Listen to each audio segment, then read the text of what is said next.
Hello, everybody. Welcome to Optical Dissent, where we dissent optically because we're optical dissenters. I'm Speckzo. I'm Jordan B, as you know. All right, how you doing? Have you been dissenting optically lately in your personal life? Yeah, I think so. I think I've been dissenting optically. Yeah, we'll see how this show goes. But Yeah, this past week has been interesting. nothing Rec- of like nothing really has happened this past week. I can't really think of anything I don't know crucial what's that we would talk about at all. That's nothing at all not, that not relates to personal. us personally. But Yeah. yeah, I've been recouping from a little bit of a medical scare that I had last week. Hmm. Shoulders recovering, on some medication, but Yeah. What happened with that? So you just passed out of nowhere? yeah. So like the dead serious truth is that I was literally at a restaurant waiting for my roommate to show up after I got off work. Hmm. And I was watching, I think it was USC versus Gonzaga, the March Madness tournament. And I'm watching the game, and literally the next thing I know, like no exaggeration, I woke up in the back of an ambulance. So Really? Wow. apparently, what happened was I passed out. They don't know what caused the pass out. I wasn't drinking. I was literally just eating some food. Um, they don't know what caused it totally. They thought it might be an irregular heartbeat. They thought it might be a seizure. So they put me on kind of some medication to regulate my heartbeat a little bit. So Yeah. yeah, I've been recovering, but recovery's going well. I'm feeling They still good. don't know what it is? They still don't know. I straight up asked the doctor. I said, like, let's get to brass tacks here. I asked him, I was like, what caused that pass out? And he said, I'm going to be totally honest with you. We don't have a great answer for you on that one. They looked at my blood levels. They were like, you weren't on any drugs. You weren't, intoxicated or anything. So they really aren't sure. They're leaning towards heartbeat irregularities, which is the medication that I'm getting on, or that I'm getting used to now. So Oh, that's scary stuff. it's okay, man. Yeah. It does make you kind of have that oh shit moment of wanting to get Yeah. closer to God and get closer to the faith. So Definitely got to appreciate every moment. Definitely, absolutely, definitely get in touch with God. absolutely. But yeah, all is well. How are you doing, man? Well, I'm awesome, living the dream. I'm going to the movies for the first time in like a year and a half tonight, so I saw I'm actually that. I excited saw about that. that. I saw that Yeah. on Twitter. What are you going to go Hmm. see? The movie Nobody with the guy from Better Call Saul. Oh, I don't know. Bob Yeah, yeah, yeah, Odenkirk. Oh yeah. yeah. So he gets like, I guess he gets like beat up and robbed, and then like he goes into like this training thing and starts killing people. I don't know, but I'm actually just excited to go to the movies because I feel like that's like one of my favorite pastimes. It's my favorite date to go out with my wife and stuff, and I haven't been able to do that in like what 15 months now. So Yeah. I'm just I excited got you. to do that. Very cool, man. Yeah, that sounds good. Sounds like a nice, relaxing Saturday. Heck yeah. So what are we dissenting optically about today? So there's a couple um, race issues. That's kind of our beat. Is Love race we'd issues. love to talk about race.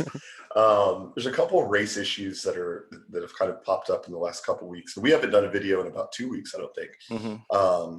So these two have kind of popped up recently, but they do tie in nicely to kind of the general kind of anti-white racial zeitgeist that's happening right now.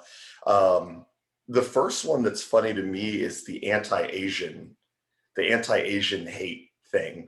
Um, so I'm on Twitter and I'm scrolling and I see a tweet going viral. One of those 30,000 retweet tweets. You know what I mean? And it's a tweet of Rihanna, the pop singer. Um, she's marching down the street, and I want to say it's in LA or San Francisco. Oh my And she's gosh. so you can already kind of imagine like what the scenery is like here. It's almost like an LGBT pride parade mixed with like anti-whiteness mixed with anti-Asian hate, like that whole thing, that whole scene. Whenever I'm like wondering what I should think of about politics, I always like think, what would Rihanna say? What's What Rihanna's would position on this? What is Riri saying? No, what would Black Twitter have to Yeah. say about this? Like, so Rihanna's marching down the street at a rally for raising awareness for anti-Asian hate. She Great. has she has her big sign, and she's like, stop Asian hatred, and hatred against Asians is racism against all some these generic slogans. Platitude bullshit. Yeah, Yeah. exactly. So, and not that I'm expecting Rihanna to be some intellectual titan, yeah, like that goes without saying. But what I've noticed is this over intellectualization um, from the right and the left, actually, Mhm. of saying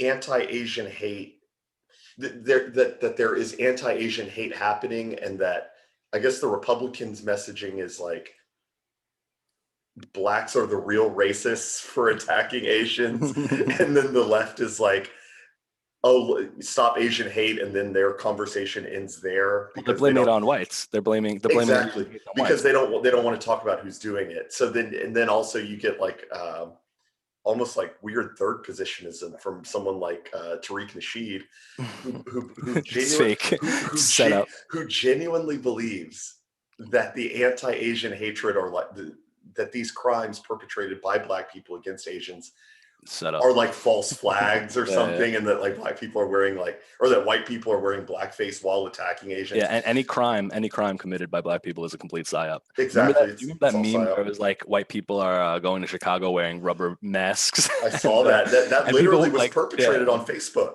That yeah, got and a they, lot of and shares. like black nationalists were like unironically retweeting that as if it was real. That's hilarious. Yeah, it's a total obfuscation of responsibility. And I know we can easily laugh at Tariq Nasheed, and we'll get into like kind of the implications of this. And it's easy to laugh at someone like Tariq, but that sentiment is not uncommon in the black community, to just write off any transgression as just like a oh, well, that was a false flag. Well, that was a Mhm. psyop, and well, even if it was true, well, it's because of decades of discrimination or something. So I guess my big point is that, like, for the most part, what I'm seeing is like this over intellectualization of anti-Asian hatred, and having to like tie it into a leftist worldview. Or like, I have normie leftist friends on Instagram that are like, stop Asian hatred, and I'm DMing them, and I'm like, do you know Yeah, who is the predominant yeah, perpetrator of these crimes? Like, it's not Chad the frat guy from the local university terrorizing Asians. No, it's Jamal and Demarcus, who hmm, are like, oh, I'm going to hit a lick, and that's an easy soft target. yeah, Like, it's exactly. actually very simple. So Yeah, and I mean, I made a video about this, about how obviously it's just completely astroturf nonsense because it's black people that are committing the most attacks against Asians, and especially if you go by their population and per capita. Vincent James did a video about this, and I think he has the statistics on his website. It's something like 280 times more likely for a black person to assault an Asian person than it is for a white person to assault an Asian person. And actually, what is a little bit of a white pill, it might be circumstantial though, is I was with one of my friends in Manhattan a couple of days ago, and there was a Stop Asian Hate march or whatever, right? And this guy is like a complete normie. He's not very political or whatever, right? And he sees the Stop Asian Hate crowd coming down. He was like, "Yeah, who's committing the attacks?" Right? And I was like, "Yo, based." I was like, "So people probably see that because." They have a historic animosity towards Asians, like Koreans and stuff like that, because of them Koreans and Asians coming into black communities and opening up shops and stuff. If you ever saw the movie Do the Right Thing, or right? Menace to Society is Yeah, another good one. exactly. Yeah, exactly. I feel sorry for your mother, right? That one. Yeah, dude, I Yeah, was watching yeah, that the other yeah, day. yeah. That was totally like in line with what we're talking about. So yeah. Yeah, and so like, and they have that animosity because they feel like, oh, they're coming into our neighborhoods and selling stuff and making money off of the black people and stuff like Similar that. to Meanwhile, it's like, Jews why also, why I aren't you? gotta add. Yeah, and it's like, well, how about you make your own business then or whatever? It's like, oh no, it's the Asians or whatever. And they also have this jealousy thing, which to tie in with Tariq Nasheed, where Asians are the quote unquote model minority. So there's a literal, like, if you watch the debate between Tariq Nasheed and Jared Taylor, Mhm. Tariq Nasheed implies that Asians somehow made a pact with the Anglos to be the model minorities to make black people look bad. So they came in here and they got successful and rich and were productive members of society just to make black people look bad. So Asians are actually the real white supremacists. The ultimate, the absolute ethno-narcissism of someone like Tariq Nasheed, who thinks that every result that we're seeing produced in modern society is because every group decided to do an epic handshake against black people, is just so outlandishly stupid, and it's so ethno-narcissistic. It's like, dude, I actually have a pretty libertarian point of view on that. No one really cares what black people do, Mhm. insofar as it doesn't negatively impact the rest of society. Actually, like, if black people wanted to start these communities that Tariq is talking about, there is quite literally nothing stopping them. And on the contrary, there are They're actually yeah. systems in place that incentivize that process to happen. Yeah. They So want to have like, they had the black only graduation at Harvard or something. Remember that? And remember that there was that viral video of the black girl going into the lunchroom and saying, "I need all white people to leave. You're making people of color feel oh yeah, yeah, whatever." that was at an Ivy League university, and I think the white people left. I was like, God, Of like course, stop cucking yourself. bro. It's so Um, disingenuous. yeah, yeah, it's really stupid. And I had a tweet about it. I was talking about the anti-Asian thing, and there was some Republican trying to over intellectualize it and be like, oh, Republicans think that it's this huge own of a tweet when they go like, another white supremacist at it again. Yeah, When they I hate show, I that so hate that. much. It's just such it's like a very Dave Rubin-esque type tweet. And some Republican was trying to do that, and I quote tweeted it, and I was like, the quip isn't funny. Mhm. You're over intellectualizing it. All that happened was that whites fled the cities due to black crime in the 60s and 70s. Asians are the new minority group that inner city blacks have the closest proximity to. Their soft targets, or they're viewed as soft targets, and they are now experiencing the brunt of disproportionate black crime. Like,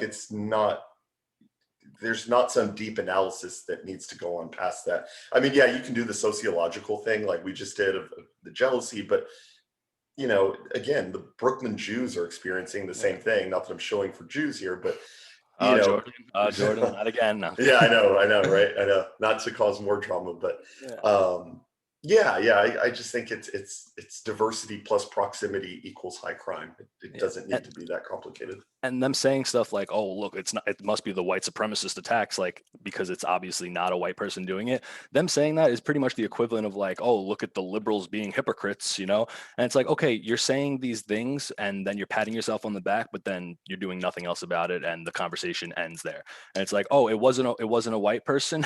So much for white supremacy. And then when it is a white person, they're like, "Oh, this has nothing to do with anything. It's a mental health issue and stuff." It's like, so you're doing the opposite of basically what leftists are doing, but you're never addressing the actual issue, which is that there is racial conflict and it's not white people doing it, right? Correct. And then you're not, and if you do get on the cusp of acknowledging that there's this anti-white sentiment or something, you're not pushing to enact policies that would actually mitigate these conflicts, right? Correct.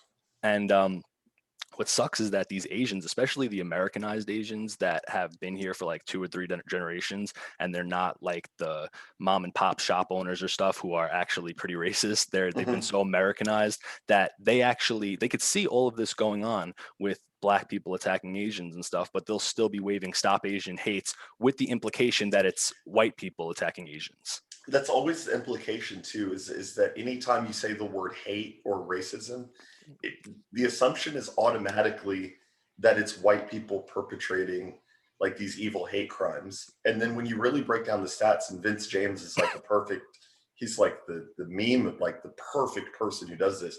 When you break down the stats, it's just not true. Yeah. So you may have an Asian student who goes to Harvard and is studying sociology, and is that like that typical like Sarah Rao, New York Times person, like that typical leftist Asian type BLM person. Their parents likely were pretty racist. Like they probably knew the score. They probably knew about violence perpetrated against their group. Asians are incredibly base when it comes to that, and so are Hispanics. Um, so yeah, it's really disappointing to see to kind of see, and it's kind of the natural progression of immigration. It's like a regression to the mean. Um, you may have that based first generation, like Cubans are another good example. You have that base first generation that comes here wanting to escape the tyranny of their homeland, and have a respect for the founders of this country. But within 2 or 3 generations, you do get a regression to the mean, where it's like, oh, okay, well, you know, the the gas station owner's parents, or the gas station owner's children, went to public school and got indoctrinated for 18 years, and now they hate white people. Mhm. So you kind of get that regression to the mean when you look at immigration at any level. Africans are actually another good example of that also. Yeah, and it seems like the whole way that this started, when I first made this video about it, was when the guy shot up all of the Asian massage parlors, and he killed 6 Asian people and I think 2 white people. But of course, they made it to be an anti-Asian attack, even though he specifically said it had nothing to do with race. It was because he has a sex addiction, and these people are enabling and basically contributing to his sex addiction. I guess that was his reasoning. Obviously, Hmm. obviously he's a scumbag and a murderer and stuff like that. But Yeah, yeah. it was not a racial issue, but they're making it a racial issue specifically because there's been such an increase in Black on Asian crime since the coronavirus, pretty much. I mean, there's always been that conflict because of the issues that I said before, but especially since the coronavirus, they have definitely been attacking Asians far more than any other group. So Hmm. now the powers that be see that, this mass shooting happened and mostly Asians died. We could use this to push the narrative that, yeah, there is Asian hate, but it's being perpetuated by white people, which obviously the facts don't align with that. Isn't it funny how quickly the machine can like organize to like create a counter narrative? Like you have a totally organic noticing, if you will, by the public that like, oh shit, Asian people are just getting beat the hell out of in urban centers. And everyone is just kind of like in the public knowledge, everyone's like, yeah, that's happening. And the system is like, oh shit, they're noticing. They're Mhm. noticing. Time to, and I'm not calling the Atlanta thing a false flag, but what I'm saying is that the narrative is the psyop. Exactly. The narrative is the huge part of the psyop, and they notice the things that we're talking about. Not me and you specifically, but I mean like our side of Twitter, our side of like dissident media. They notice what we're talking about, and they notice that we notice that blacks are attacking Asians at a disproportionate rate, and they're wreaking havoc on the Asian community. Um, so yeah, it's really funny how they can totally weaponize the machine Mhm. to produce an anti-white sentiment, even if there's no statistics backing it up. So like Absolutely. if you go to Instagram and you follow your high school normie friends or your middle school friends, and you look at what they're posting, these apolitical people who are just kind of swept up in the current of you know whatever the narrative is, they really believe that it's like there is a white supremacist outbreak of anti-Asian hatred going on right now. Like they unironically believe that, and it's actually kind of terrifying that people can just like literally get swept along with something like that because there's literally no statistics to back that up. On the contrary, they would find themselves, being in Tariq Nasheed's words, anti-black if they acknowledge what the truth was there. Right. And like you said, it's all about narrative. That's why when I was talking about is that obviously the truth matters and it's good to know the truth and try to spread the truth. But if we don't have that institutional power where we control the media or our side controls the media and the institutions that spread and disperse information, then ultimately the truth is irrelevant because we don't control the narrative. They can take something that has no factual basis and completely change it and portray it to fit into their agenda, just like they did with this. And the analogy that I used is like, okay, there's this 9/11 truther movement that's been going on basically since the towers collapsed, right? And we have all of this evidence that Building 7 didn't collapse by fire or anything like that. We know about Larry Silverstein, we know about the dancing Israelis, the Mossad connections, on and on and on. But us telling people that and getting that information out, which has it there, that information is widely available if you look for it, right? That has done nothing to get us out of war. That has done nothing to stop the Patriot Act, right? So Right. we can spread the truth and ask all the questions we want. If they're not listening to us and if we're not spreading it on a mass level to people that matter, then ultimately the truth becomes irrelevant because we don't control the dispersion of information, right? And it's just like this, just another thing.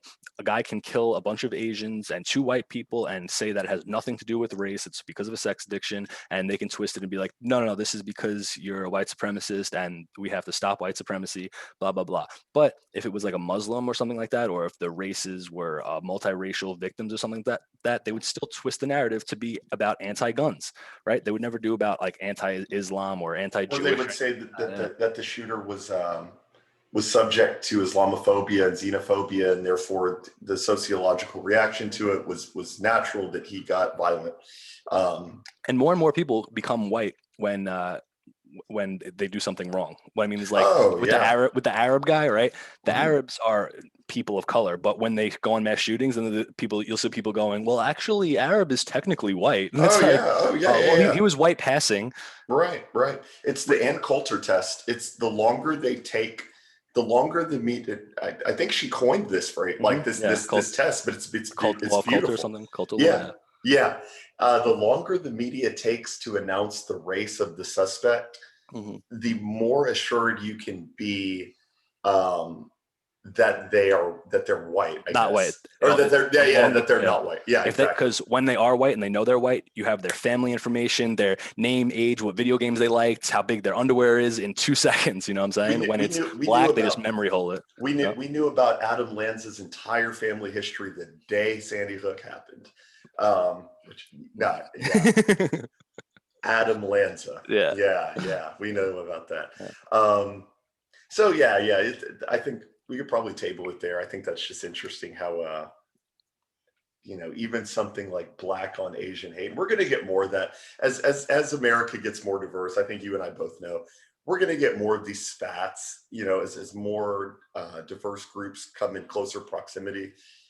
Diversity plus proximity does generally equal violence. And we're going to get more of that. And we're going to start to see more and more coping from the media about, trying to psyop it into being Mhm. whites against Yeah. Well, minorities. what I wonder is that if we don't win, and even if we do win, right, and we could start deporting people and, like try and fix the demographics, incentivize births to be at replacement level, things of that nature, it's still extremely likely that we're going to be a multiracial empire for the foreseeable future. And Mhm. if white people are going to decline in population and become a minority, they're still technically going to be the demographic core. So even when they go under 50%, they're still going to be the largest ethnic core in America, right? I mean, Right. Hispanics might catch up to them or whatever, but like, so what's going to happen when whites become a minority? Obviously, we know what's going to happen. This is kind of rhetorical, but whites become a minority, and they no longer have quote unquote institutional power. Not that they do now, but they no longer have like, oh well, it's the majority, and they could use that narrative that white people are evil. They're still going to be attacking us, regardless if we are the majority or not. Yeah, exactly. And I kind of wonder kind of what the what is the response going to be from like the institutional left, like once whites. I do kind of think that the demographic issue is kind of baked into the cake. We're kind of side railing here, but it is interesting. Mhm. um, I do think it's baked into the cake personally, that about the demographic issue, because you look at um, the percentage of the population under the age of 18 that's white, and it's a super minority actually. Like Hispanics are really procreating at a level that is going to displace whites in the next 30 or 40 years. I mean, that's built in. But I do kind of wonder what the response from the institutional left will be once whites go below 50%, because then you don't really have the ability to claim anymore that they have, this white privilege anymore, because it's like, well, that you've disenfranchised them to the point that they're not even a majority anymore. So are you still going to go on with anti-whiteness? Well, the answer is yes. Of course, You're and it's going to accelerate. you're gonna get, like I said last video, you're gonna get South Africa plus Brazil, but sponsored by Coca-Cola. Hmm. And that's kind of what I think the future is. So I think my personal opinion is that the future really needs to be freedom of association.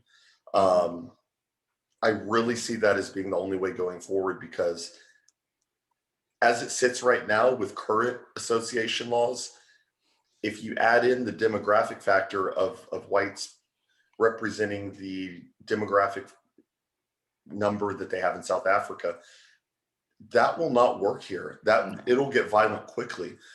So you really truly do need a freedom of association. And I think states like Idaho, Washington, like Montana, I really think that kind of those states are kind of the Hmm. that's kind of going to be what the model looks like. Yeah, that's my goal. My goal is to move to like somewhere like that, Idaho, Arkansas, Kansas, something like that once I retire. But Mhm. one thing I wanted to say is that we really don't even know what our demographics are. I mean, we have an idea, obviously, but with illegal immigration and people that are just arbitrarily identifying as non-white, or Mhm. people that are identifying as white, which it happens much more unlikely because there's The no institutional benefit to doing so. On the contrary, though, I read an article the other day. I read a thread actually from someone who I'm not going to mention here because they're unoptical and we are optically dissenting. But he said that, and he's right, I looked it up. The most common form of interracial marriage that happens in the US today is white and Hispanic. Oh, So really? you have a lot of Hispanics that maybe their last name, like this isn't a dig. I'm just making it. I'm just noticing something. You have someone like Nick Fuentes. He's, for all intents and purposes, he's white. Hmm. His last name is Fuentes, though. I think of someone like Tony Romo, sports ball analogy. He's Hispanic, but he's, for all intents and purposes, he's white. So I think you're going to get a lot more of that. You're going to get a lot more whites or a lot of Hispanics identifying as white, Hmm. because you can be white passing, and there is a certain I don't even know what you want to call it, reverence, I guess, in Hispanic culture and Asian culture for white people. Yeah. So they do want to be that. So I think that that's going to be an interesting thing that happens in the future. Well, the whole Hispanic term is such a psyop because you could be full Spanish, right, of Spanish descent from Europe, and you're still Hispanic. The way Hispanic happens is basically because the colonies and the countries that Spain colonized and or whatever and invaded Mhm. and spread the Spanish language. Now those Hispaniola. people, yeah, now those people are considered Hispanic. But you can be completely white and still be Hispanic, but then you can arbitrarily identify as Hispanic instead of white in order to get institutional benefits. I work with a bunch of these people. I work with a bunch of Puerto Rican people who are whiter, as white as me, right? Who, if they took a 23andMe, they would probably be 100% European, right? They have zero non-white features whatsoever, but Mhm. they're saying the N-word at will in front of black people because their last name sounds Hispanic. So, Exactly. and that also just coincides with the point that I've made multiple times, is that if there really was an institutional benefit to being white and identifying as white, you wouldn't have all of these people purposely choosing to identify as non-white when they easily could identify as white, like You wouldn't Elizabeth have Warren, Rachel. You wouldn't Tulsi have Gabbard. Rachel. You Yeah, wouldn't have Rachel Dolezal. You wouldn't exactly. have, and I forgot who it was. I think it was Darren Beatty or Scott Greer. One of them highlighted this maybe a year or so ago.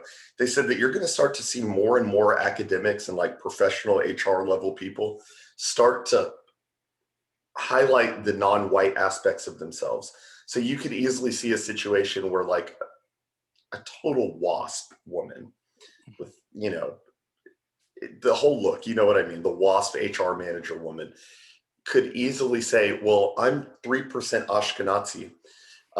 And actually that informs a lot of the trauma and my PTSD or whatever the fuck. So exactly. So what you're saying is that if there was such a thing as white privilege, people would not be clamoring to be called non-white, Exactly. basically. Hmm. Um, and I totally see that playing out in the near future. It's like what's Totally going to see happen. it. There's still going to be white people existing, but everybody's just not going to be identifying as white. And I think that actually is probably done on purpose too. This is a little bit esoteric, but I wouldn't be surprised if there's like some elite members out there like trying to figure out like, okay, how can we get rid of the white people, but they could still exist, but identify as non-white. That way they'll never get together and collectivize for their group interests and stuff. And it's like, Mhm. well, if there's no benefit as identifying as white and I have the opportunity to identify as non-white, then of course a lot of people are going to do that, you know? Yeah, that's true. I mean, we don't even know how deep the depravity goes and No. how deep the plan goes. On Well, I don't know if you had anything else. No, you're good. I Go was ahead. down to jump into Let's do it. the Them trailer. Oh gosh. This is one that I'm a little bit more passionate about because I am a film aficionado. I used to be too, based, but A lot like Nick. Nick has said on his show a few times that he got into film by going down the AFI American Film Institute, AFI's top 100 films of all time that they release once every decade. And I really got into film about 10 years ago and watched time from the 30s to the 70s. That's my favorite, not that that's groundbreaking to like mm, film. I'm just saying that like I do enjoy some good film. And so do you want to break down kind of what happened in that trailer? Or I can do it, but Yeah, no, I'll explain it real quick. Oh, Okay. great. My dog is wants to be an optical dissenter. Yo, What up? So, all right. So what's it's up, just more dog? pure anti-white propaganda naturally, and it's probably one of the worst, most blatant things I've seen probably since that show Hunters on Amazon with the Nazi hunters. Remember that? There's a worse one, but wait, knock this out, and then I'll tell you a worse one, and we can maybe do this on the next video. But there's a probably a worse video that I found. But I'm sure, yeah. But yeah, so them is from the trailer. What I've gathered is that it's a horror movie, and it takes mhm. place somewhere in the 50s or 60s, where this all black family moves into this completely white neighborhood, and naturally, they're uncomfortable with that. The white people are uncomfortable with black people moving into their neighborhood for multiple reasons, right? And instead of doing it peacefully or like trying to reconcile their differences or whatever, they decide that I guess they're going to attack and kill the black people or something. And obviously, the narrative being pushed is that white people bad, racism bad, black people aren't safe around white people, whatever. And like, there's a scene in the trailer where there's this black girl in class, and everybody else is white, and they start making monkey sounds at her. So it's just so blatantly like on the nose and like ridiculous or whatever. But people see this and go, "Oh, I can't believe this would happen. This is horrible. White people are the worst." And it's like, this is not real life. This is It's not reality. And if that did happen, which it didn't, of course they have to make it go back into the 50s and 60s, because nothing like that has happened probably in the last 40 to 50 years. um, don't even know where to start. I'll drop the link because I don't want us to get, like you said, like when we were texting, I don't want to get a copyright strike. So um, I will put the link to this trailer in the description below. So just keep an eye out for that, guys, if you're watching this. But it's it's fear porn. It's the lowest tier of art that I can even imagine. It's like, so there was another one that came out. I don't know if you saw this. It was a movie, and I forgot what it was called. It was a series or a movie on Amazon Prime. Again, coincidentally, right? Amazon Prime, Yeah. literally delivering our groceries, telling us how bad white people are. But Amazon Prime came out with a show, and it was so there was a racist guy in the 50s, and he steps out of his car, and he gets transported into a world where whites were the slaves. Oh, right. Yeah. Yes, Cracker. Cracker. Yeah, exactly. And the Did that ever basic, come out? I don't think it ever came out, Yeah. but the trailer was so like, Yeah. it was so on the nose. I was like, this is disgusting. It's like Tariq Nasheed made it. Like, Yeah, exactly. Hidden Colors Part 7. And I was watching that trailer, and I was like, is this really, this is going to be the future of art in America, isn't it? Everything is going to be looked at through the lens of white people were horrible and are still horrible. Black people are the unsung heroes of America's founding and are currently doing things that aren't being praised enough. And actually, we're going to make revenge porn and fear porn and scare Black people into hating white people more. And it's like, I keep seeing these trailers, and it's like, if BLM wanted some kind of racial reckoning, which they don't, this would not be the way to go about it. It wouldn't be to make basically revenge porn. That's what these trailers amount to, is some kind of like creation of an animus against white people. Mm-hmm. And I'm just seeing more and more of it. And it's like, even if there was, no one is going to sit here and argue that there was no racism in the 50s. Like, let's just define racism as how it's defined now: hatred of someone for their skin color, just for ease. Let's say there was racism in the 50s and 60s. Why are we making a horror film about it in 2021 and rehashing that? A fictional not even fictional based on thing. a fucking And true story. this is not even based in reality. They have blackface dolls hanging around the house, and she's getting screamed at like a chimp. And it's like, either you want to get past it or you don't. Like, Like, they keep talking about unity and all this stuff, but then they're releasing stuff like this, which is clearly meant to stir up racial animosity from black people towards whites. Not that they even have to, but like you said, I used to love film. I was a film major for like 6 months in college or whatever before I dropped out. But what's it called? Like I used to love film, and some of my favorite movies, like my all-time favorite movie, probably is still Pulp Fiction. But which I know is very cliche, but and I can't even say my favorite line from it that Tarantino says to Samuel L. Jackson. yeah, Did you see a sign that yeah. said?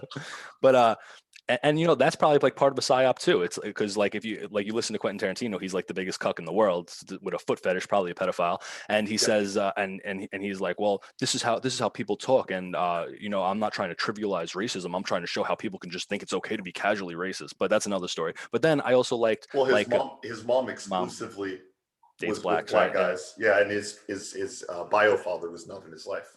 Yeah, and so and then I liked Inglorious Bastards and Django Unchained and stuff like that But before when I was like a libertarian, before I knew exactly like you know before I before I could see behind the veil, before I could see the man behind the curtain. I really liked these movies. They were just like, oh, it's a bloody action movie. And then once I got like red pilled, I was like, oh, they want to kill white people. oh, Like, it's anti-white. they hate. But if you literally got all of your history information from American cinema, you would basically think that the only events that happened in history was For the Holocaust and slavery in slavery. World War II. Yeah, Yeah, exactly. slavery, like that, like there's so much other stuff that happened, Like, and worse stuff. White people were indentured servants for mad long. They were in the Barbary slave trade, I think, under Muslims and stuff. They were tortured and killed, treated way worse than African slaves. Like they think they have like a monopoly on victimhood, basically, well, right? what a funny intersection is that ask a leftist what percentage of the transatlantic slave trade went to America, and which African slaves were treated worse. Were they American slaves, or were they the slaves in the Caribbean and in South America?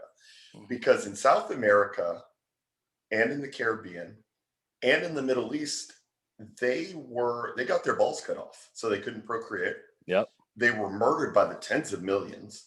America actually had the most moral system that you could have at that point with regards to slavery. I'll put it that way. I actually made a whole like not an essay, but kind of like a little post about this on Telegram, and it was part ironic, but it had a lot of true information in it because this was when people were talking a lot about reparations for Black people and stuff. So my point, facetiously, but I said if anybody's owed reparations, it's white people from Black people, and I went into the extent which I don't believe in reparations at all, obviously, but it was just to make a point.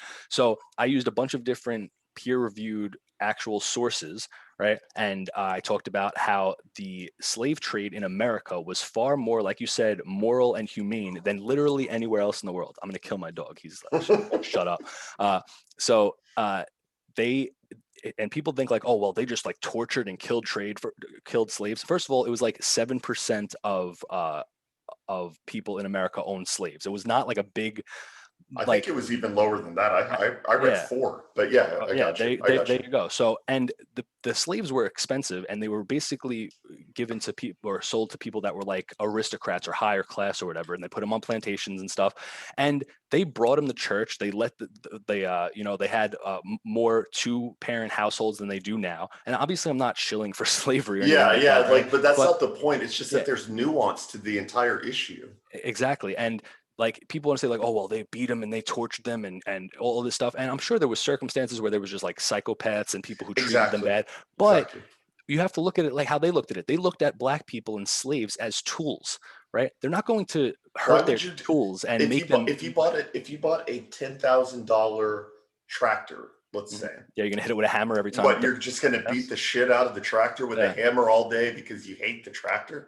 Like it doesn't even make it. Stefan Molyneux red pilled me on that. Like, not that I'm full, anarcho-capitalist, like libertarian, I'm not, but like Stefan red pilled me on that. He was like, so what if you bought like brand new equipment, which is what slaves were viewed as in the mid 1800s or the mid 1600s or whatever, you really wouldn't, unless, like you said, unless you're like a psychopath, which I'm sure there were.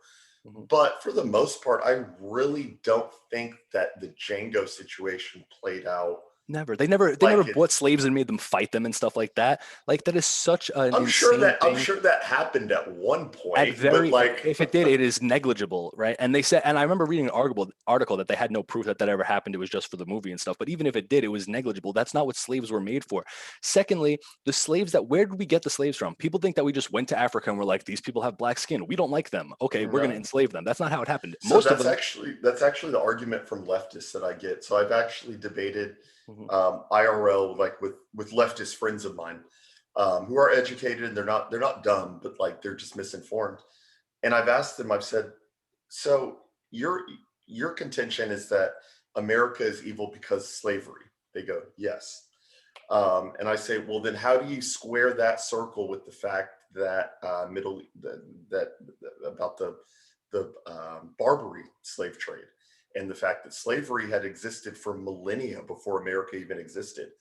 Their contention, when you present that to them, is that America was the first country to institute slavery solely based on skin color, which I totally disagree with, because we had Irish slaves, we And we had also had African slaves, and we actually treated them better than than and we had black slave owners. If you were black and you were a slave and you became free, you had the right to buy slaves.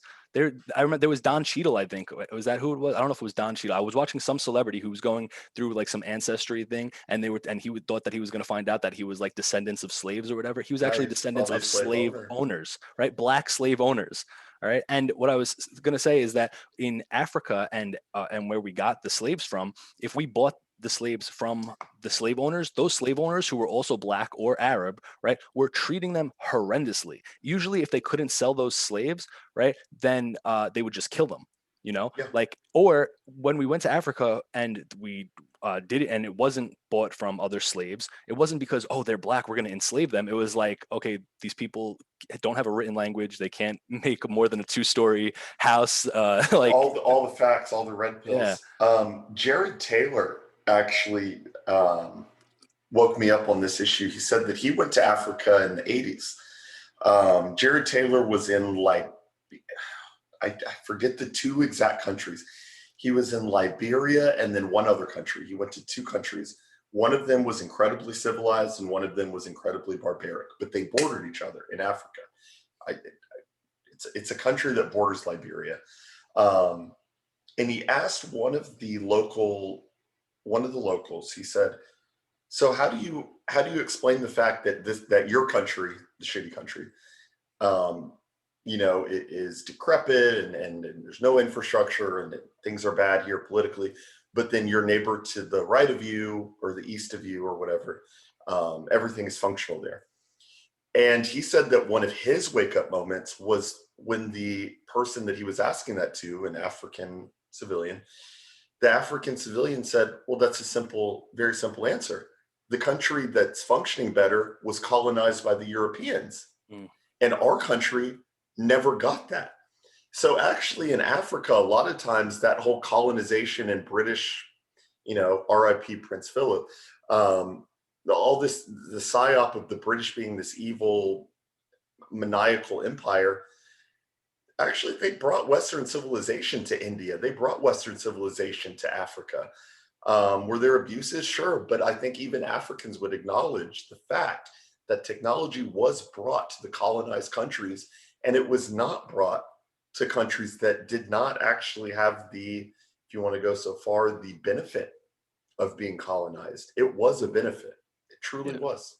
And another thing that I feel like doesn't get talked about, a really big part of colonization in the beginning and stuff, when finding the New World with Christopher Columbus and stuff like that, was to spread Christianity.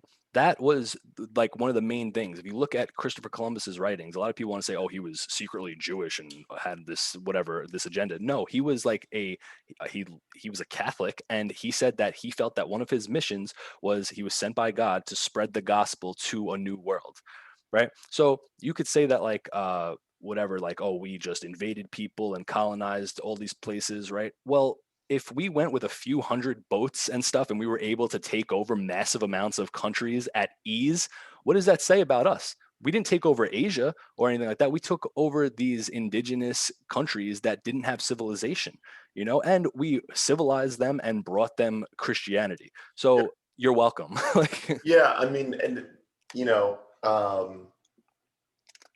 don't know how far I want to go into this, but someone like Cardinal Sarah is a good example. Incredibly based. He's African, more trad than Francis, more trad than probably our last two popes.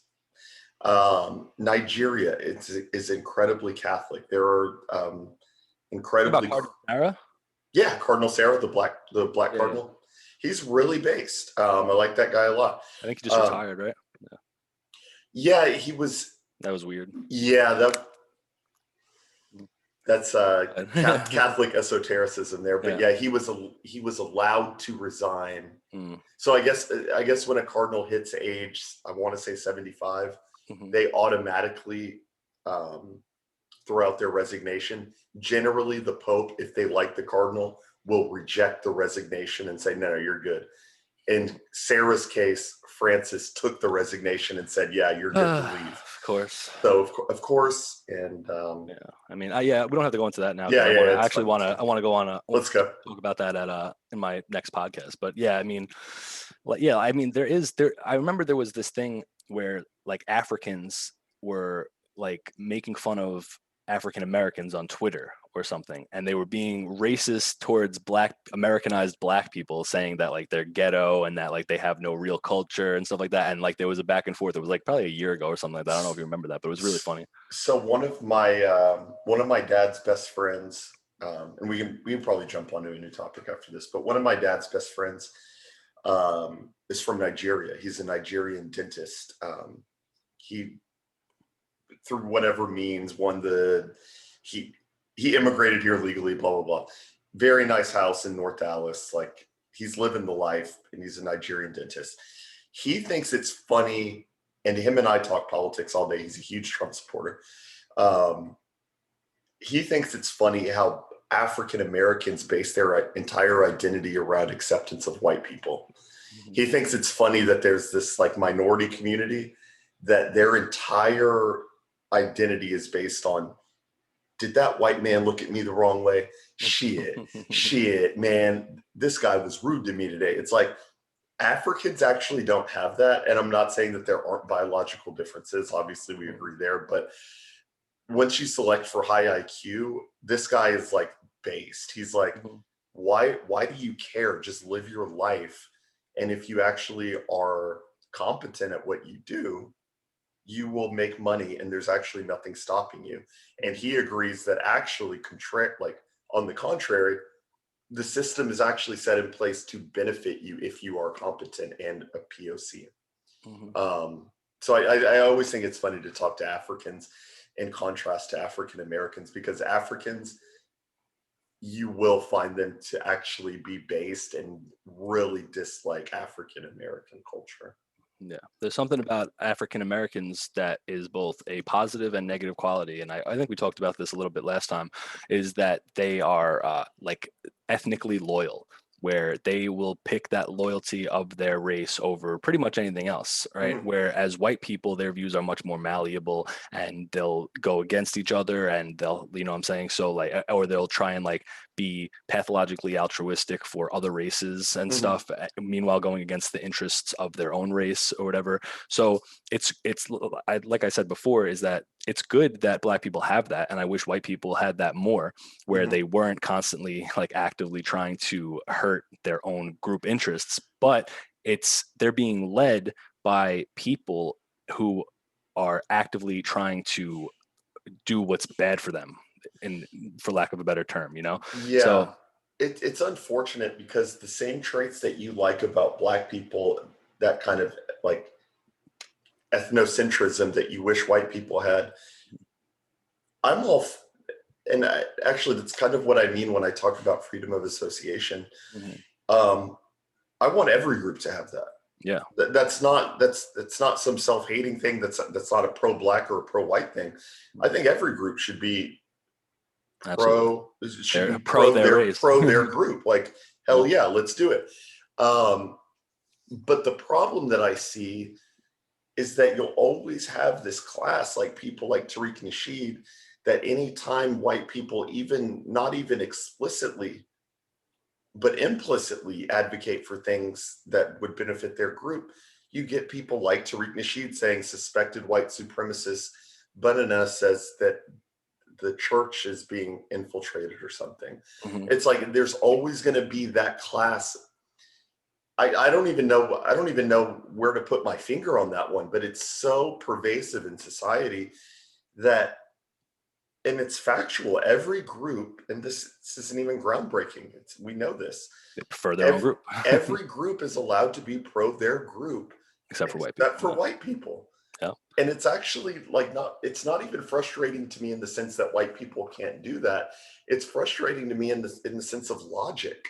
Mhm. It's like I'm trying to follow people like Tariq Nasheed's logic and be like, okay, I'm with you here, pro-black Malcolm X, but then white person does the same thing, and then now they're a Klans member, Yeah, they're white and they need to be supremacists. fired. It's Yeah. like, wait, what? Like it doesn't click logically for me, and it's actually like deeply frustrating for me. Yeah, it doesn't make any sense. Well, I mean, of course it makes sense. It's because No, it does. It does. they It does. they don't want white people to collectivize for their group interest. They don't even want white people to acknowledge that they have a group Well, they interest. hate white people. They hate white Exactly. people. And what they've done is basically pathologized and brainwashed people into thinking that their natural instincts and their natural feelings of wanting to be around people that have the same, that look the same, that have the same culture and traditions and ancestry as them, wanting to be around the same type of people as you is now evil and wrong. But then you look at places like high school or jail where there is complete freedom of association, and what do? You see High people school dividing among. cafeterias. Exactly. You see people dividing among races, generally speaking. Of course, there's exceptions always, but for the most part, when you go to prison or when you go to high school cafeterias, you see people separating by their ethnicities, by their race. So Something like 90% of all religious congregations match up along racial lines. mhm. So I think Jared Taylor cited this stat to me. Something like 90%, it's like called the church test or something. Like 90% of any church you go to, or any church you go to, is 90% ethnically homogenous. Mhm. So you do have like a 10% variance there. But then that actually fits in line with what the demographics were in America pre-1965. Mhm. Like that actually makes sense. It's like, oh, okay, so there was a country that was 85 to 90% European with a 10 to 15% contingency of slaves that did some manual labor. That actually fits in line with that. Actually, Mhm. it's crazy that people think diversity is the natural state of affairs. It's Diversity the is opposite. Diversity is the cause of all of our diversity. problems. Exactly, diverse. There's nothing natural about diversity, Mhm. and there's nothing natural about equality. Mhm. Actually, Equality is when non-existent. We're all different. you're in the forest and you're looking at two different trees, do you ever want them to? Well, that tree needs to be the same height and the same thickness, and the trunk needs to be the same thickness and the same circumference. No, the assumption is that all trees are different, and you're going to get equality is not the natural state of Exactly. affairs. And It's a gross distortion. absolutely. And people like to use the argument like, oh, how can you be Christian if you don't think all people are equal? Aren't all people equal in the eyes of God? And it's like, yes, all people are equal in the eyes of God. We're all judged based on our sins, our morality, and things like that. But that doesn't change the temporal, clearly tangible biological and physical and characteristic differences between different groups of people. And it's actually anti-Christian to disregard or deny God's natural order or God's creation, where he created all of these different things to be different. That this whole equality thing in any term is complete Marxism, where we're going to strip away all form of identity and everybody needs to conform to this abstract idea of like whatever they're trying to say, like anti-whiteness, or that we're all collective against racism and stuff like that. Like, and this like version of neo-Marxism, or whatever you want to call it, even though that's like a way overused term, is that they've replaced this class struggle with basically a race struggle, or a race and class struggle, like we talked about, where it's not like, oh, we want everybody to conform into one race. We want every single race to be completely equal and basically unify against the white people. That's basically what it Yeah, is. yeah, exactly. And I think that's why I think what we've been doing, not you and I, but I mean like the dissident right Mhm. um, at large. I think that that's why it's important what we've been doing and mainstreaming the term anti-whiteness. Mm-hmm. That term goes a long way with normies.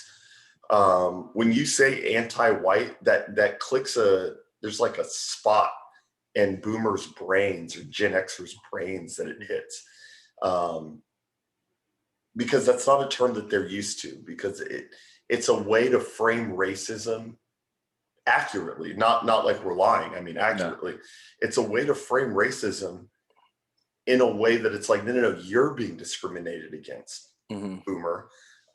Your kids are going to be discriminated against, boomer. Yeah. It's like they kind of need to take that pill. So I do think that highlighting anti-whiteness is important. Yeah. They'll always like come to the cusp of that, of like saying like, oh, it's because they hate white, but they'll always be like, oh, it's because they're Democrats and they hate whatever, they hate they hate law and order. It's like, no, they hate white people. Yeah. They hate white people and anybody who basically supports white people. That's what it is. They hate white people. Yeah, I've had to I don't know, man. People ask me a lot, like, I'll get into a thing here, but people ask me a lot, like, why I even do content and stuff like that. But honestly, I do feel like that's kind of like maybe even not online. Let's just say in person with people that I interact with on a daily basis. I do feel like that's my role, is to kind of be like, look, the left hates white people. And it's really tough to look me in the eye and be like, oh, so you're a bigot? It's like, no, obviously not. You're the bigot if you call me a bigot, and actually you hate white people. And like using your race card to spread pro-white propaganda. Hey, if it means spreading the truth, then so be it, man. Yeah, and so be it. Well, are you getting your vaccination? Oh, dude, I'm so vaxxed, dude. I'm gonna go quadruple vax. You know, they told me I could just do 2 shots, and I was like, no, I want 2 shots on the other arm also, because I want to be like, even it out. Yeah, I want to be the healthiest I can be, man. But there's 2 main. Well, actually, one. I don't know if did I talk about South Park at all last time? Or no? No, you mentioned it in a video. I don't think. No, it was not in our video. It was a voice recording that I did on Twitter. Yes, it was. Yes. Okay. All right. So this actually kind of ties in with like Hollywood and stuff like that. I am a huge South Park fan. I've watched South Park since I was like 10, 11 years old. I've seen every single episode. I used to collect all the DVDs and stuff.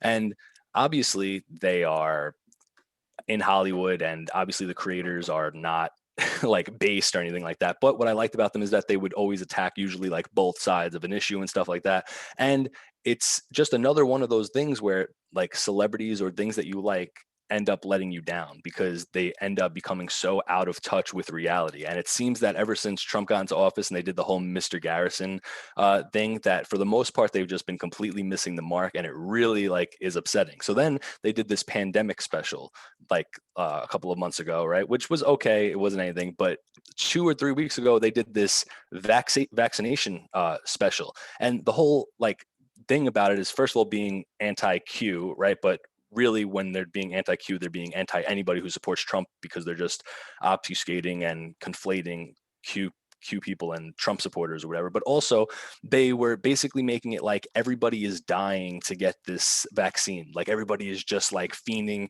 and like foaming at the mouth to get this vaccine, which is just completely not true. The only people that are actually trying to get the vaccine are like libshits and old people, I see, So like even my dad, even his boomer friends, which was very white pilling, was them saying like, oh, I'm not getting that. I don't know anything about that or whatever. And it's like another thing where they're trying to make it seem like if you're against vaccinations, then you are the epitome of evil. You see with the article they did on Nick Fuentes, white supremacist, is teaming up with anti-vaccination people. So now you're comparing and putting in the same sentence white supremacy and anti-vaccination, right? So, and then you just see like the Johnson & Johnson vaccine is being recalled in like 3 different states. And you see these people that are dying from the vaccine, but then they're saying, oh no, correlation doesn't equal causation.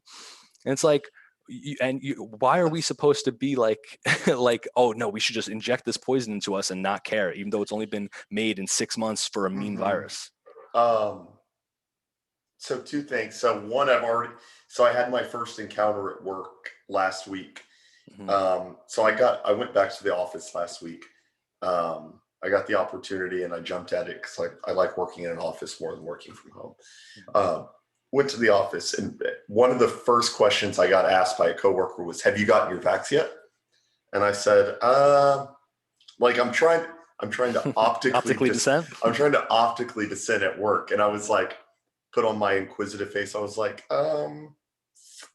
haven't gotten it. I don't really plan on it. I'm a little skeptical of it.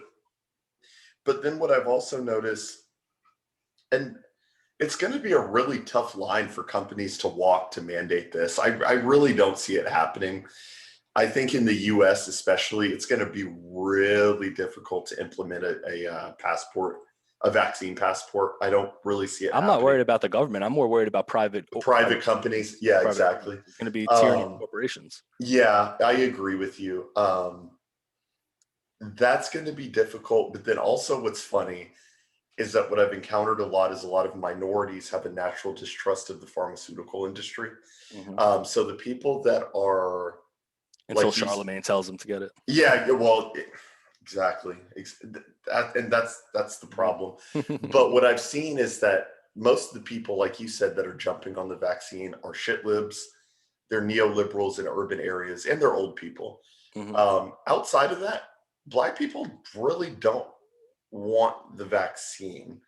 There's a natural thing about the Tuskegee experiments and about, big pharma doing test injections on Black people in the 50s. Truthfully or not, there's probably a healthy distrust of the medical community there. So I plan on harping on that, or just, well, I don't want to say this on YouTube, but I'm going to get my vax, and I will definitely not produce documents that would show otherwise. Right, because vaccination is completely safe. There's nothing to be worried about. We're just we're pretending to be like people that would be distrusting of the government, and that we love the government. We love our government. We trust them, and I just want 9/11 completely happened because of 19 pissed off Arab people. Don't question that. We're just joking. And BBC totally reported on Building 7 collapsing while it was in the background, still standing. That was totally legit. It was just a mistake. It was an illusion. But You're just crazy for even noticing that. But it's funny that what was it? 40% of Marines are denying to take the vaccine. That's a white pill. But I guess it is. I mean, Marines are kind of gay because they are extensions of a corrupt state, just like the police and stuff, even though I think a majority of the grunts really don't know that they're basically just dying for Israel. So I guess there is, I have mixed feelings on Marines and stuff, because you would have to know at that point, wouldn't you, though? I don't know. I mean, the Marines I talk to, a lot of people that I talk to that are Marines got into it. There's either two people. It was either because they want to be patriotic Americans and fight for our country, or it was because they wanted to get the benefits, right? That's the two. Or they had nothing reasons. Nothing else really going on. They wanted free college. Yeah, they wanted free college or whatever. But there is something to be admirable about for people who think that they're fighting for America, even though they're really not, I guess. But on the other hand, it's no, you see these videos of Marines sucking dildos. Did you see that video? Oh yeah, I hate that fucking video. Disgusting. And all the guys are cheering him on. They're yeah, that was absolutely. That's like Russia, please invade us. Putin, where are you? Well, that's what Darren Beatty. I love the term that he coined. The globalist American empire, GAE. It's the gay empire. We are literally. I hate to say it, we're the gay empire. Yeah, we're the great Satan, as Iran has called us. Yeah. But and then you see the I don't know what they're called, the officers or the high ups in the Marines and stuff, putting out these videos about diversity and all this stuff. And it's funny because I used to before I started showing my face 2 years ago, I was making these corny little skits and cartoons.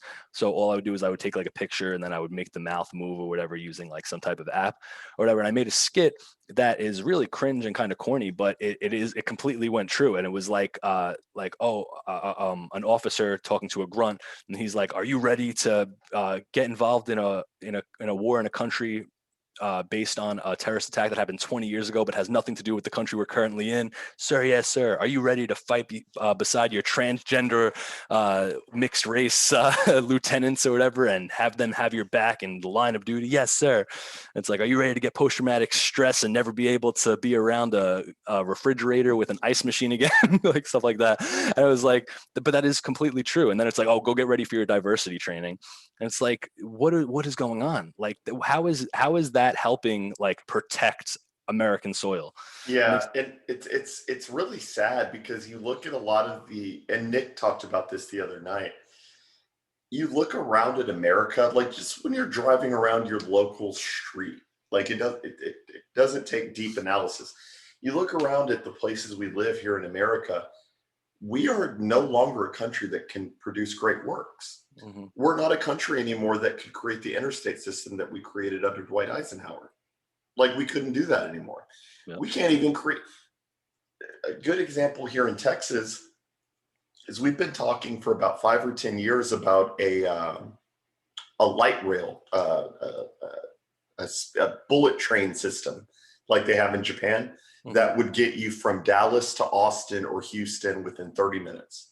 That would be one of the most economically, that would boost our economy incredibly, because in theory, you could live in Dallas and have a tech job in Austin and get there in 30 minutes. That would just be incredible, because house prices are lower in Dallas than in Austin. It would just, and then you add in the Houston factor and the oil market, fourth largest port in North America, Port of Houston. If you could institute something like that, the gains are endless, basically. We've been talking about that for 5 or 10 years. Is it here yet? No. We have no infrastructure system to speak of. In a serious country, that would have been created yesterday. Mm-hmm. You know what I mean? Like if there was that incentive in China for Beijing to create a light rail system with one of its subsidiary cities, they would have done it already. They could fix a bridge in a day. In America, there's so much bureaucracy, and there's so much from the top down instituting this level of diversity that actually impedes the progress of these projects, that we're not even able to complete the project anymore. Mm-hmm. It's not even counterintuitive, it's counterproductive. It's like, I would love to be able to hop on a train right now and get to Austin in 30 minutes and drive and then hop on the train back after 2 nights there. We can't do that anymore. LA has been talking about that forever. Underground tunnels, the Boring Company with Elon Musk, LA to San Francisco in 15 minutes. We can't do any of this. Yeah. And it's very telling, we, in theory, richest country on earth, why can't we build the train system? Why can't we build, an intercontinental light rail system? Because our priorities are on spreading anti-white propaganda and diversity hiring. And even if we built them, I wouldn't even have faith in writing them, because we would have instituted diversity at every level, from the director of the project down to the grunts of the project. Yeah. It's like the plane, right? The plane thing. That article came out yesterday from Delta. Delta said that they're committed to having over 50% of their workforce be minority. It's like, are you comfortable jumping on a plane? Are you comfortable jumping on a plane anymore when their stated goal is not getting you from point A to point B safely, but rather making sure that the descendants of African slaves 250 years ago are adequately represented in the pilot industry? Yeah. You won't catch me flying that industry anymore. Is this plane safe? Was it built by the best, most qualified people? And it's like, not really, but there was like a couple of Hispanics, some blacks, barely any white people that worked on this, so it's diverse. It's like, okay, I kind of just want to like not die. It's like, is that possible? So I can't dumb. do it anymore. I can't do it anymore. I said on Twitter the other day, I said, I have every intention of A, not receiving the COVID vax, and B, driving via travel anywhere I need to go for the next 5 years if I need to. Mm-hmm. Like, that's fine. That's better. That's swim better across the river. That is better to me than some stress-filled plane ride where DeMarquius, straight out of high school, is flying the plane because he got a diversity program grant. I don't want that. I want the best pilot. So it makes no sense. I won't get the vaccine. I don't like any vaccines. I think it makes no sense because it's like, I was seeing people saying like, oh, well, like the H3 guy, he was like, if you don't want to get the vaccine, that's fine, but I have a right to know. So you're not putting my family at risk. And it's like, well, if you're so sure that the vaccine is going to work, then how would people who aren't getting the vaccine be a risk to your family? Isn't the vaccine making you immune to the disease now? Shouldn't you have no risk whatsoever? Isn't that the point of vaccine? And then you go on like Reddit. I remember I asked this question on Reddit, like when I was a libertarian, like 6 years ago. And I was like, I don't know anything about vaccine, but why do you care if other people don't get the vaccine if you're all going to get it? exactly. And they were like, oh, well, that's not how vaccines work. You just don't understand the science. You know, some people might not be responsive to the vaccine, so they'll still be at risk. And it's like, wait, so the vaccine might not work on everybody, so they're still at risk, but you don't want them to be around other people who didn't get the vaccine? Wouldn't them be not getting the vaccine then? If the vaccine isn't working on them, that's the same as them not getting the vaccine at all. Like, it's just like circular thinking that makes no sense. They're so dumb. It's because Trust the science. in any given scenario, you and I are both right. Mm-hmm. Because let's say the vaccine is 100% effective and that's their logic behind us receiving it. Mm-hmm. Well, then, okay, cool. If you got it, then I don't need to get it because you're safe. And then B, let's say the vaccine isn't 100% safe and we need to keep wearing masks. Well, then what the fuck was the point of getting the vaccine in the first place? It's like in no scenario does it seem rational for me to get it. Now, you could maybe make the argument that it's healthy for me to get it, but let's say in this world, I don't care about my health. Mm-hmm. Like let's say that I think the vaccine is harmful and I don't care. And let's say I don't get it. Not you, but how is that harming you? Yep. If everything you're saying about the vaccine is true, how does it harm you if I don't get it? I get your point.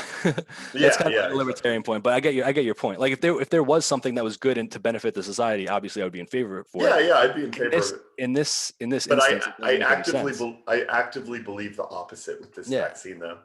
I'm like libertarian on this vaccine. Like, actually, no, I'm the opposite of libertarian. I think that people that get vaccinated should be segregated away from me because I don't want to be around you. Obviously, we have nothing in common if you think that you should be able to get this vaccine. Obviously, there are exceptions for old people who like don't really have anything else to lose whatsoever, but it's not about their health. They're giving away Krispy Kreme donuts to people that get the vaccine. And you see all these morbidly obese people getting the vaccine. It's like, you care about and ironically, obesity was the leading factor behind death.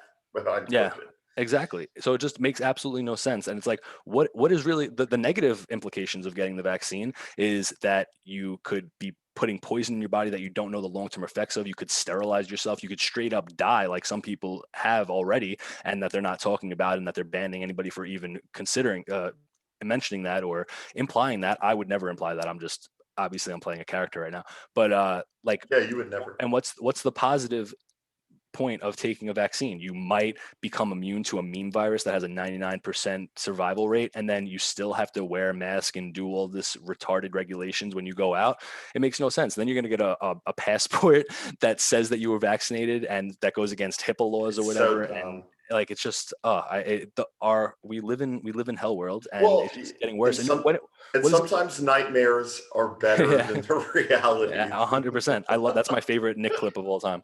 But it makes absolutely no sense. And it's like, but I do feel like the anti-vax soccer mom thing is such a big like population. They are so vocal that this literally might be like boomerwaffen. Like, this might be the thing that they put their foot down. Like, no, you're not injecting our children with this poison, you know? Yeah, I really don't see how it's enforced.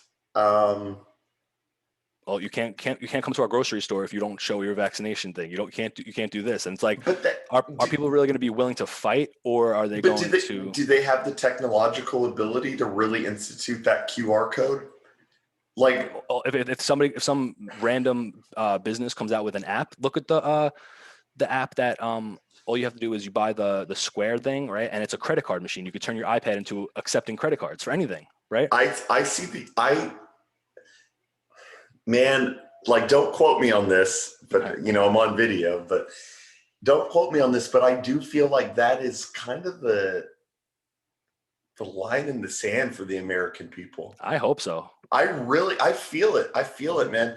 There's too much optical dissent against these vaxes that I'm seeing from like normal people, like apolitical people who are like, well, I think people should get the vax, but I think it's wrong to make people show a thing on their phone to get it, because we are a deeply Christian nation, and you can't actually make the connection to mark of the beast. It's actually not that crazy.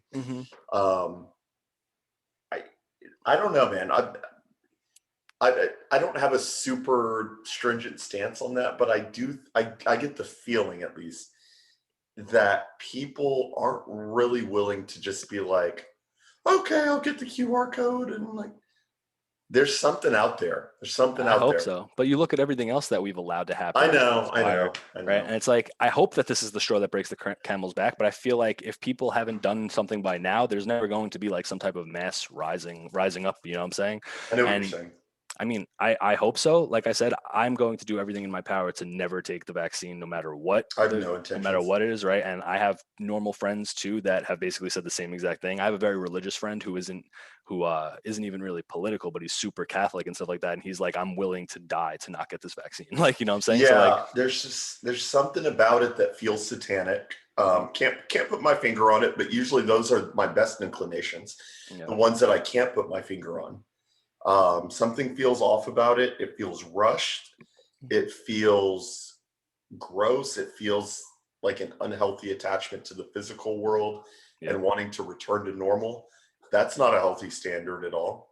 And if returning to normal meant doing something horrible to a child, well, then I don't want to return to normal. Then. I want to return to tradition. Yeah, exactly.